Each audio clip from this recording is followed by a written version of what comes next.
Welcome to Crime Soup Podcast. I'm your host, Kaylee Carter. And I'm Hannah. And this week we'll be discussing the complexity of convicting rapists and how our justice system fails victims of rape.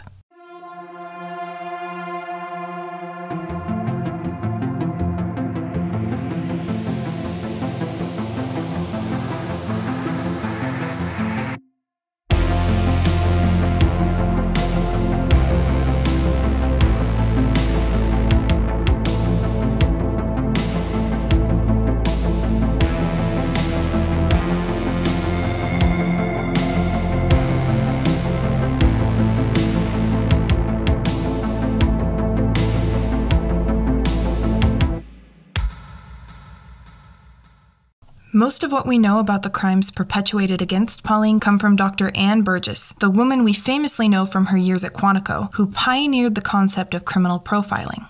Dr. Burgess started as a psychiatric nurse in the 1960s, when the field was still new. Her special interest in victims of sexual trauma was still uncharted territory, a topic that she quickly learned nobody wanted to talk about. But it was a large-scale problem, with almost 38,000 cases reported in 1970 alone, compounded by a lack of treatment options available for victims who struggled with the psychological aftermath. Through countless interviews and one-on-one sessions with victims of sexual assault, Dr. Burgess and her colleague, Linda Holmstrom, compiled enough data to begin recognizing patterns of criminal behavior and eventually published an article in the American Journal of Nursing in 1973 titled "The Rape Victim in the Emergency Ward." And in 1974, they followed up with a second major paper in the American Journal of Psychiatry titled "Rape Trauma Syndrome." It was these articles that caught the attention of the FBI, who had been struggling to understand the nature of sexual criminals and why sexual crimes had risen so dramatically in the late 1970s. Nobody at the FBI knew anything about sexual violence, and it was becoming a problem, which is why they contacted Dr. Burgess in 1978 to give a professional lecture at Quantico. Dr. Burgess recalls in a quote, "The audience for my first lecture at the FBI Academy consisted of a group of 40 or so male agents who, for the most part, looked exactly like their pop culture portrayals on TV. Rugged athletes with fresh crew cuts dressed in near-identical crisp blue shirts." To illustrate the complexity of investigating sexual crimes, Dr. Burgess used the case of Pauline in her first lecture at Quantico. This description of Pauline's case was given in Chapter 7 of Dr. Burgess's book, A Killer by Design, published in 2021. Pauline was attacked on a Thursday afternoon in June of 1976. She was changing trains at a suburban station in the rush of midday traffic. She had just finished shopping and was the last passenger out of the subway car, distracted by thoughts of a long list of chores waiting for her back home, when suddenly she felt herself pulled backwards in a violent jerking motion. She looked behind her, wondering if her purse had been caught in the train door, but as she turned, a gloved hand covered her mouth just as an arm tightened around her waist. She tried to scream, but couldn't. She tried to fight the person off, but his grip was too strong. Passengers crisscrossed around her without seeming to notice. It was the bystander effect in full force. Pauline felt completely helpless as she was pulled across the busy platform and down a ladder into the station's catacombs. End quote. Pauline was viciously beaten and raped in the catacombs just beneath a busy train station in the middle of the day, but despite surviving the attack, her trauma was far from over. Pauline's lawyer reached out to Dr. Burgess to perform a forensic psychiatric evaluation to measure the impact the event had on Pauline's life. Pauline's evaluation was not unusual. In fact, her experience of coping with sexual violence and her ability to recount the attack followed suit with other victims that Dr. Burgess had studied. Something that Dr. Burgess and her colleague Linda Holmstrom had learned while interviewing so many victims of sexual assault was that the human brain, in order to protect itself from traumatic memories, would only remember selective bits of information, some of it seemingly unimportant, and sometimes wouldn't be able to recount more obvious or important details about the event. For example, Pauline could remember the sound of train cars, the smell of vinegar, the gloves her attacker was wearing, but she couldn't remember his face. She couldn't remember the most important piece of information about the attack. Pauline, like many surviving victims of violent crime, would need to recount every excruciating detail of the most traumatic moment of her life if she wanted her attacker to face justice. And if her memory wasn't perfect, if she got any of her details wrong, the prosecution could turn the jury against her. When Dr. Burgess presented this case to those 40 or so FBI agents at Quantico in 1978, she received a very apt question from a member of the audience, which was, what if they're making the whole thing up? To this question, Dr. Burgess explained, "That should be pretty far down on your list of things to worry about. I'd suggest not leading with assumptions. It does more damage than good, and you'll do better if you stick to facts. In the case of traumatic experiences, the facts are usually pretty well established and clear." Pauline pressed charges against Consolidated Rail Corp., the owner of the train station, which meant that she had to recount her attack in court and be cross-examined by the railway's defense team. They asked her about the offender's clothes, about visual details within the station, and about the day's weather and other peripheral details. Pauline was confused at some points and recalled some details inaccurately. After each mistake, the defense corrected her in front of the jury, using the opportunity to describe Pauline as unreliable and disingenuous. The defense used the public's ignorance about how our brains remember traumatic events against Pauline, which illustrates one major reason why rape is one of the most commonly acquitted crimes in the world. But luckily, Dr. Burgess took the stand in Pauline's trial, and her professional expertise on rape trauma helped Pauline win $750,000 for damages. Unfortunately, Pauline's attacker was never caught, and there are several strikingly similar crimes against women that could be linked to the same man. Investigators found no witnesses to Pauline's attack. The station didn't have cameras, and security guards claimed they hadn't seen anyone suspicious at the time noted in Pauline's claim. However, a woman named Joan, who was found brutally attacked and raped in the exact same train station, her body found in the same catacombs only months after Pauline's assault, had an eyewitness. Joan's injuries were significantly worse than Pauline's. She was found in a puddle of blood, barely alive, her head smashed against the pavement floor. She was comatose for 45 days after the attack. Due to the severity of her brain injuries, Joan couldn't even remember the assault, but there was one woman at the train station that day who saw Joan being taken down to the catacombs. She saw the perpetrator's face and testified in court. But despite this woman's testimony, the suspect was acquitted. Those who followed the case were shocked. Several people audibly gasped. The prosecutor hurried from the courtroom, ignoring the request by the press for comment. Only the defendant and his defense attorney smiled. Sadly, the outcome wasn't surprising. It followed a pattern common to many rape trials around the country at that time. Victims had the deck stacked against them. Part of this was because rape kits were still uncommon and DNA profiling wouldn't exist for several more years, but the bigger truth was that rape was often a man's word versus a woman's word, and women were viewed as unreliable, emotional, and untrustworthy, meaning that in cases like these, juries rarely believed the victims. So something I've learned about the justice system is that in reality, it really only works at its best for property crimes, and even then, it's still It's easier to tell the victim of rape, "That sucks, there's nothing we can do about it," than to actually address the issues causing it, or even holding perpetrators accountable, because to actually do something about it means we would have to change the structures of our society. We would have to change the way society views women, or thinks about women. And where do we even start to enact change on that level if the men perpetuating the system don't want to change, or if worse, they don't even see the problems? One of the biggest questions that first came up when you started saying that, when you're talking about the societal issue, something that really bothers me is the number that Dr. Burgess gives us in her book, which is that in 1970, there are 38,000 cases, not just total, but just reported in 1970 of sexual assault. And we know that the FBI calls her in 1978 to give her first lecture, and the reason they call her is because they say that the numbers, like the sharp increase in sexual assaults that they're having to deal with, are so high that they need to bring in experts. And we don't have an answer to this, but I want to know what your theories are. Why do you think, or maybe can you guess, why there was such a sharp increase in sexual assault cases in the late 1970s?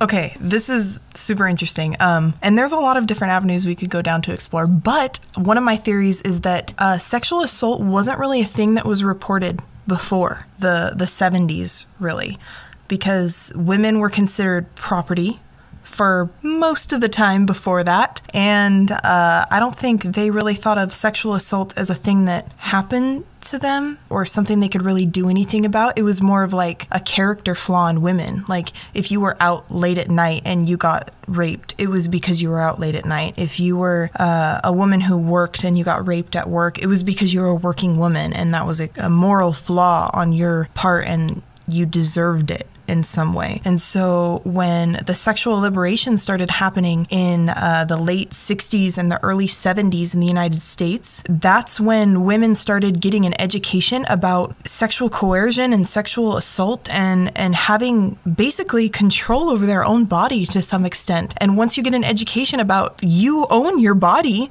and you don't have to do things you don't want to do, and things that people do to you against your will are not okay, you're probably going to get a spike in reports about sex crimes, because before that it just probably wasn't a thing. So I didn't even, like, that was kind of in the back of my mind, but that is genius. So I think that's definitely one of the bigger things. I think you're onto something. Like, that's probably the leading thing, is that we have second wave feminism in the 1970s. Right? Yeah. So you have all these women who are being empowered. You have all these feminist leaders. You've got like the first women who are like running for political office and they're really being seen. And you've got like Betty Friedan writing The Feminine Mystique. And you've got just all these women who are openly talking about the reality of being a woman. Yeah. So that's definitely one thing. The other thing that I was thinking about, and this is completely conjecture, but I was listening to a podcast recently. It was actually Freakonomics, and they were talking about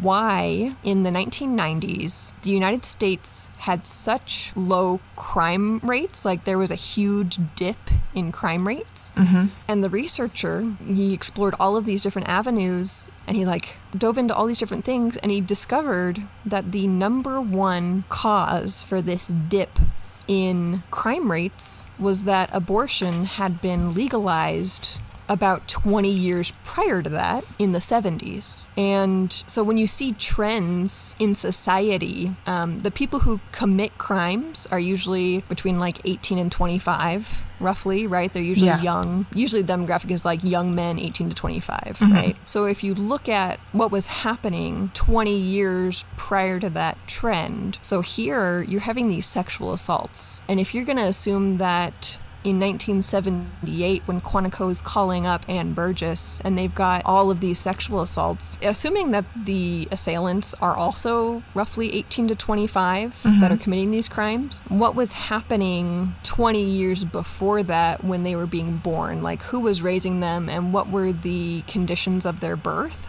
And like, this might be a wild theory, but no. 20 years before 1978 would have been 1958. So these people are being born in the 1950s. Mm-hmm. The women who are raising them are 1950s housewives. Yep.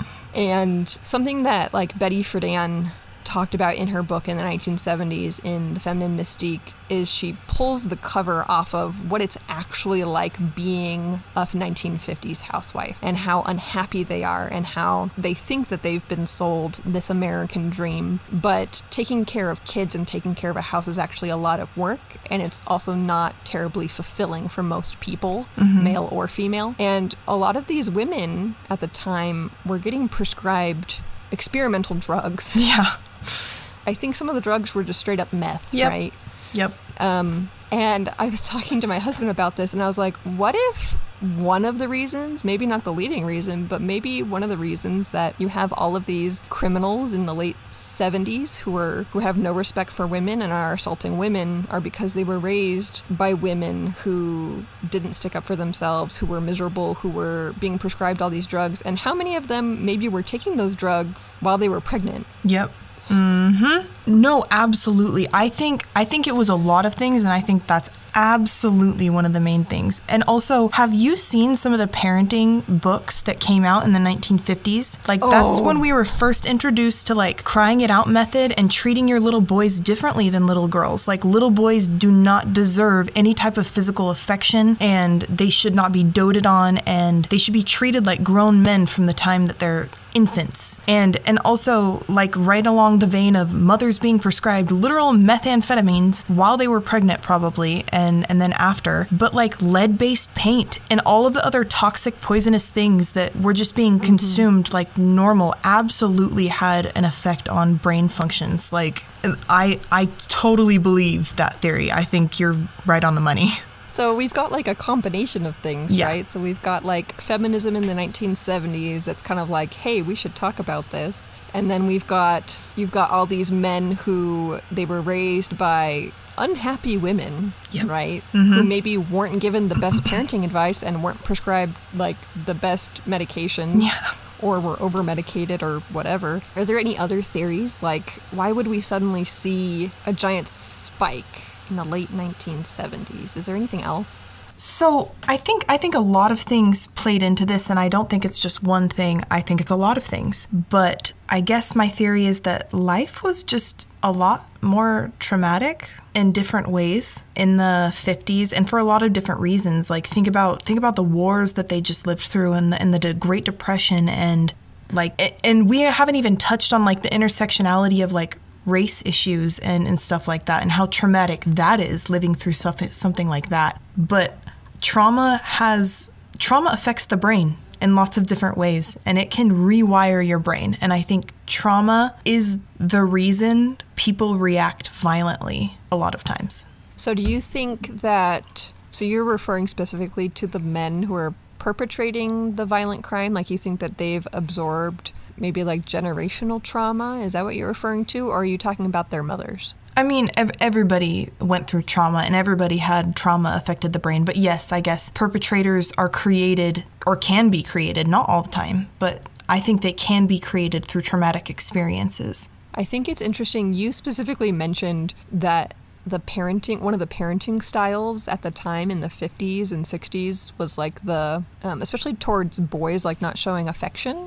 Because I didn't know that was like an actual like published finding, or that it was in parenting books, but I've seen it firsthand. My husband actually talks about it a lot because his father has mentioned that his own mother, so this is 2 generations back, right? Yeah.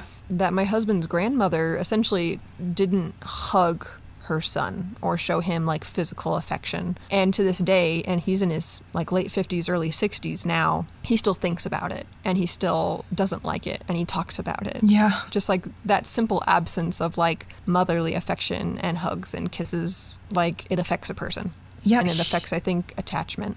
Exactly. I have lots of things to say on attachments and attachment theory and stuff like that. But humans are social creatures, and they need affection and what's the word I'm looking for? And camaraderie and community. And when you're missing that, I think it does something to your brain, and therefore your personality, and therefore your behavior. So one more thing, Dr. Burgess, actually, in her book, she talks about why people commit sexual assault. And when she was lecturing to those FBI agents who were all male, she wanted to make it very clear that sexual assault and sex are 2 very, very different things, and they're done for very different reasons. I think a lot of people accidentally link sexual assault with like lust or affection or whatever, right? But she actually drives home the point that sexual assault is about control, and people who commit sexual assault oftentimes are trying to feel like they have control of something because other things in their life at the time maybe are out of control. A lot of times the perpetrators are scared or feel helpless, and so they want to make someone else feel scared and helpless so that someone else feels the way that they do. Yeah. And talking about how this is a time the U.S. is recovering from the war in Vietnam. There could be a lot of fear. There could be a lot of helplessness. There could be a lot of people who just feel scared and out of control. They feel like their circumstances are out of their control, and so they're projecting it onto other people and trying to make other people suffer like they feel like they're suffering. Yeah, 1,000%. Not to try and like justify why people commit sexual assault. No, absolutely not. We can pathologize, and we can try and figure it out. Like that's not an excuse. Like, how else would we stop it? And that's what Ann Burgess was trying to do. Like, she was doing all this research because she was like, how do we stop this from happening? Like, instead of just helping rape victims, which is important, how do we stop them from even being raped in the first place? Because that should be the number one goal. Yeah. Is to stop it before it even happens. Yeah. So I also want to talk about Pauline specifically. So the case that Dr. Burgess mentions when she gives her first lecture at Quantico about Pauline getting abducted in the busy train station, that happened in 1976. and she gets abducted. She gets kind of dragged across the platform in the middle of the day, and she gets taken down into the catacombs where she's assaulted and just abandoned, right? Nothing about that story, in my opinion, is surprising, for one. I know Dr. Burgess used it to kind of illustrate this extraordinary case to these FBI agents. I think the only thing that's even slightly eyebrow-raising is that it was in the middle of the day and there were so many people around. But honestly, I've heard stories where women are assaulted on public transportation and there's people on the same train car or on the same bus and they just watch it happen, or they record it on their phones and nobody intervenes. Yeah. But what do you think? Like, does this sound dated? Like, does it sound like something from the 1970s or? No, like this could have happened yesterday and it would have, number one, not surprised me, unfortunately. Number two, nothing about it seems like far away or distant. And about in the middle of the day, like I remember taking a self-defense class when I was a teenager, and the self-defense instructor told us never shout help while you're being raped. If you're being raped, never shout help because no one will help you. Shout fire.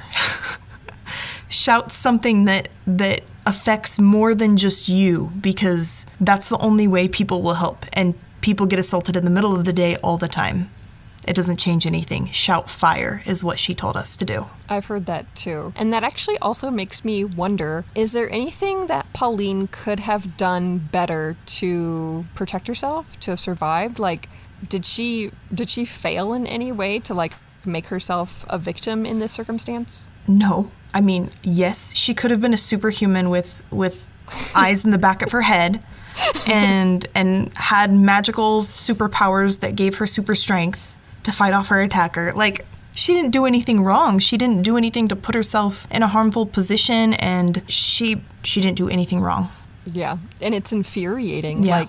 Like, just because you said, like, she should, like, people should yell fire or whatever, I was like, her mouth was covered. She, like, tried to yell, and she couldn't, right? She had a man who, they never caught him, so I don't know how big, how tall, how strong he was. Mm-hmm. But he was strong enough that she couldn't yell. Yeah. And she couldn't fight back. Like, he had such a strong grip on her. She describes just, like, not being able to move. And people saw. I don't know how big she was. Yeah, like, people saw. It was in the middle of the day. He drug her past people. Like, and nobody did anything.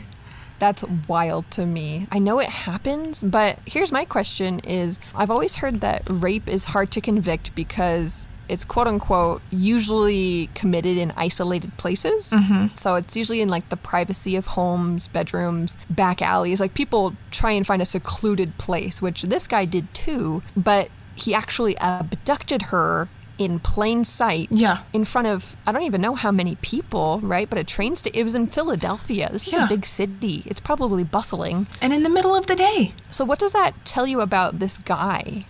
He's a bold one, that's for sure. He's done it. He's definitely done it before. Yeah, he felt safe enough to do it. Like, that would be my first assumption. And I don't know who it was, but you would have to know that you could get away with it. Yeah. Because that's very bold. Yeah. Do you think he, like, worked up to it? Like, he did, like, small things, just grabbed a woman here and there, or, like, you know what I mean? And then worked his way up until he's like, I could straight up abduct someone and nobody would notice, and then he just did it. Maybe. And maybe that was the midpoint onto what he was really wanting to do. Maybe he was like a serial killer.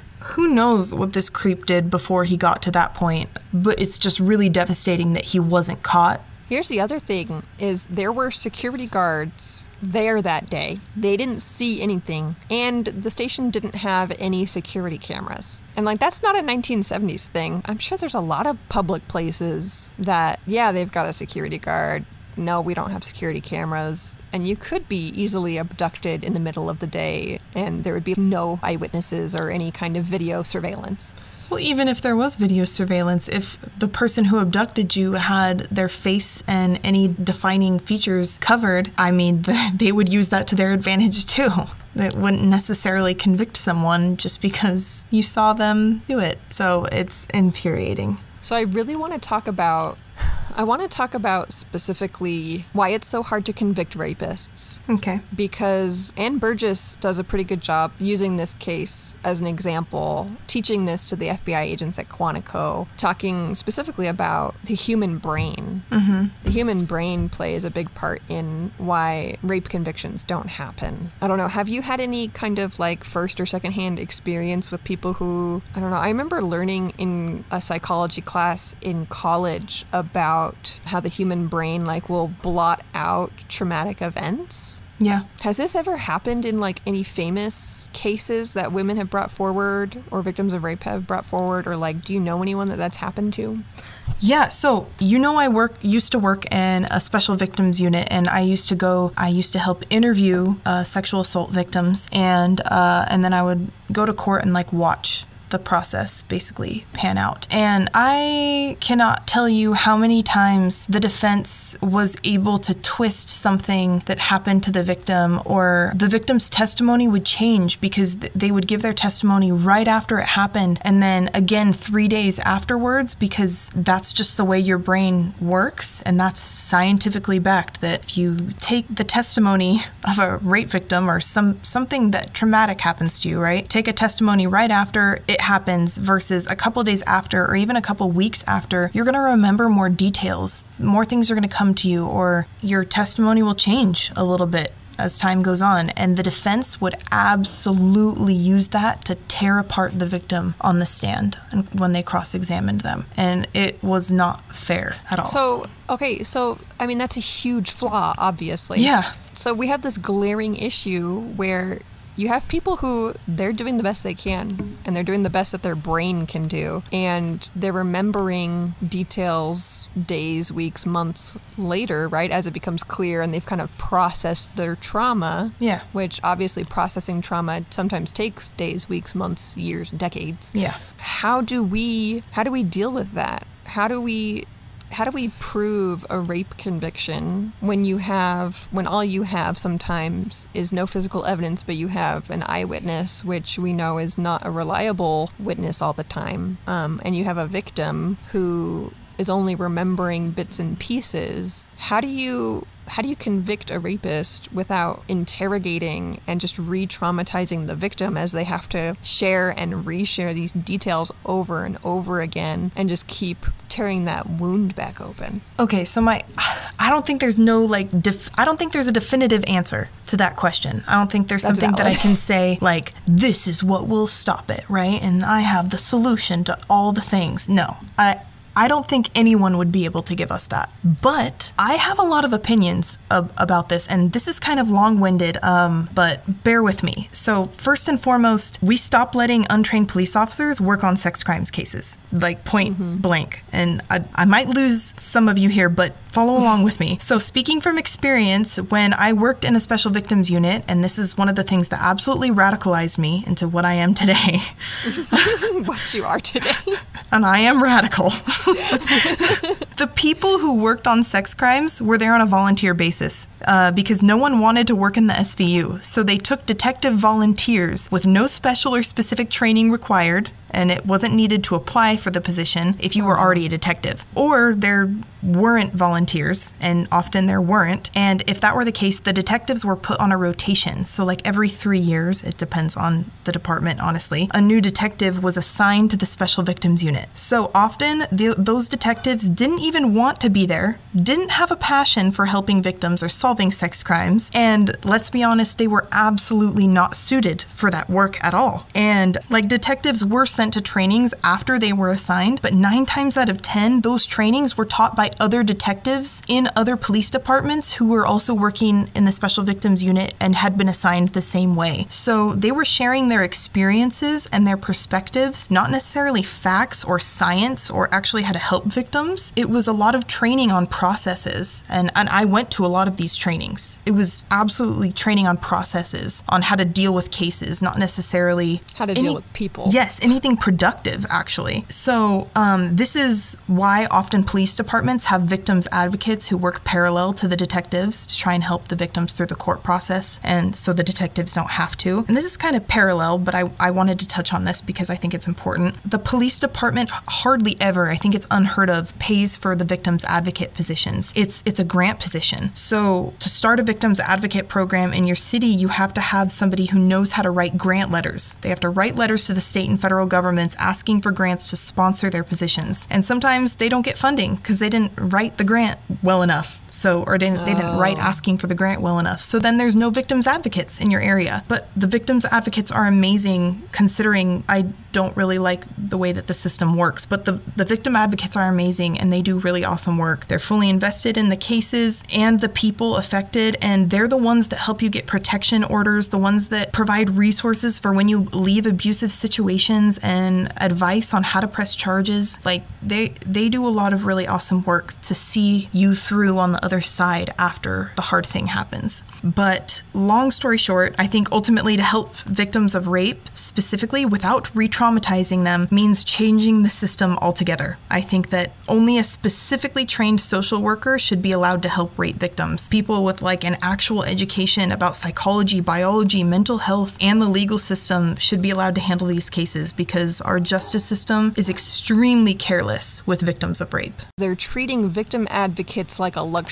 Exactly. Like it's something that's unnecessary that you have to write this grant for. It sounds like it's getting swept under the rug as like, well, that's just extra work for us. Well, they're presuming... And we already have so much work on our plate that we don't want to add. It's like the rape kits, right? Well, and they're presuming that men are the default at that point. Yes. Yes, exactly. So it sounds like it's just like, that's too much work for us. Yeah. And it is. I mean, it is a lot of work. And you're talking about like, well, cops shouldn't be the ones doing it. They shouldn't. From what I saw, they absolutely shouldn't. We are so close to getting this figured out, guys. They're like, we don't want to do this, but we are, but we're not. Exactly. Just pay us to do it, and then we won't do it. Yep, there it is. Ding, ding. Crap, I figured it out. Yep. So Pauline's case happened in the 1970s, so that was, like 50 years ago. Since then, since the 70s, we've developed rape kits, and we've developed DNA technology. So it seems like things should be improved since then. Like, so much has happened in history between the 1970s and now. Technology-wise, we've made so many advancements. So have things actually gotten better, and how have things changed when it comes to prosecuting rapists and getting justice for victims? Oh boy, do I have some thoughts on this. Okay, so this is also a long-winded assessment. So rape kits were seen as revolutionary when the technology was implemented in criminal justice. And now I feel like after 44 years, almost 50 years of practicing with them, number one, they're only as helpful as far as the system is useful. So like, is the crime lab only testing a few rape kits a year? How many crime labs per state are there? That's really common for kits to be put on the back burner, and they sit in an evidence room for months at best and at worst years. And we have a stat that says that we know of, there's over 225,000 kits untested that are sitting in evidence rooms and evidence warehouses. But 15 states and many large cities decline to answer how many rape kits they have untested sitting on their shelves. So it's probably an even larger number than that. So most rape kits are never even processed. And number two, rape kits are extremely expensive. So they can cost at least anywhere from $1,000 to $1,500. Your insurance doesn't have to cover it, and they probably don't, let's be honest. And if they do cover it, it's probably only a small percentage, so you're screwed if you don't have insurance at all. And three, it's not talked about enough how violating the procedure of collecting evidence and samples can be for victims. It's extremely invasive and physically painful. And not to mention, it can take hours of waiting in an emergency room and then hours of being poked and prodded and scraped in your most vulnerable reproductive areas. And oftentimes, they take pictures as well. So it re-victimizes you all over again a lot of times, not only because the process can be invasive, and while we can't really prevent that, I guess there's ways we can make it easier on victims. It's not a simple procedure, and we often oversimplify it. Long story short, I guess to answer your question, if rape kits make it easier for victims to seek justice, I think the answer is no. And not because the technology or the thought isn't good, because it absolutely is. The technology isn't the problem because the technology has only gotten better over time. But sex crimes aren't a priority to solve, so the technology doesn't matter, and therefore they're not helpful. Pauline's perpetrator was never caught, which is unfortunate, but not uncommon. Over 225,000 rape kits at least are sitting untested today. If that pisses you off, spread the word and contact your state officials to tell them this isn't okay. Go to endthebacklog.org for more information. In 1977, 1 in 3 reported rapes resulted in a conviction. In 1999, it was 1 in 13. For the last reported year, 2013, less than 1% of reported rapes end with felony conviction. Fight for police reform, but in the meantime, go see if your city has a victim advocacy program and support them in any way you can. They are the last good defense for the justice of rape and abuse victims. Crime Soup listeners, my chef boy are demons. Be sure to find us on Instagram at crime_soup and TikTok at Crime Soup Podcast. Tune in next Tuesday for your next helping of delicious crime soup. Bon appetit!